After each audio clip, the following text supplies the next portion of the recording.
the habits which are harming others. Because anything which is harming others is 100 times harming yourself. Because when you harm somebody, you earn a karma. One harm, one karma.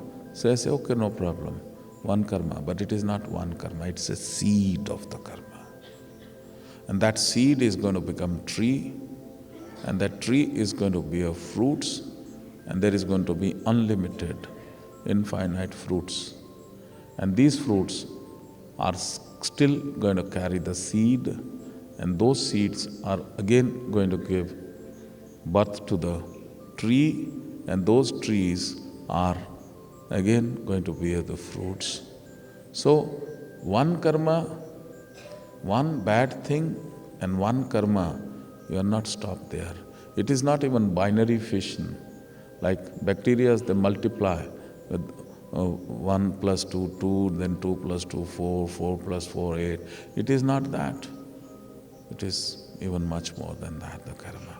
So ensure that you should not harm somebody by any action. Your every energy, your every move, your every thought should be for the development of your own self.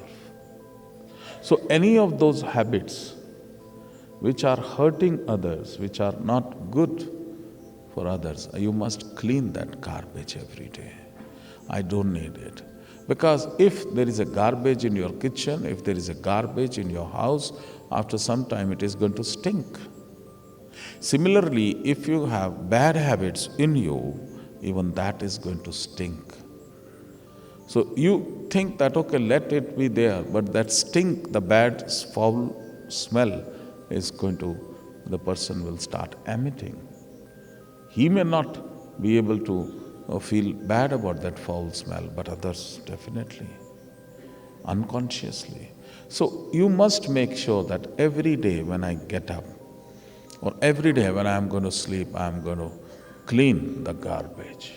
I am going to clean. This is called the self-analysis.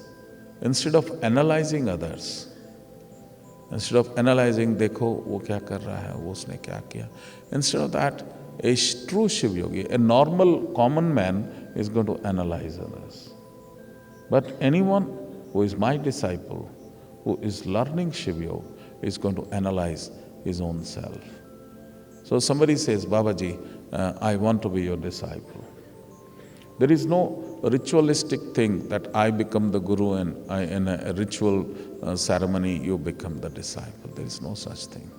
The guru and shishya is a relationship of you follow whom? You follow whose ideology? And as you start following the path of the person and you like his path and you start following him, you automatically become the disciple.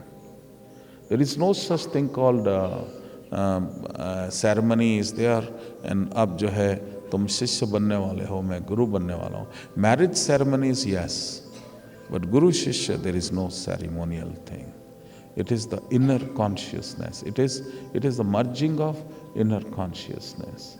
So anybody, now it is not necessary that somebody says, I am the disciple and I am always with him physically. He may be physically, but he may be the disciple of probably his bad habits. And anybody who has never come closer to the Guru, he may be a very close disciple.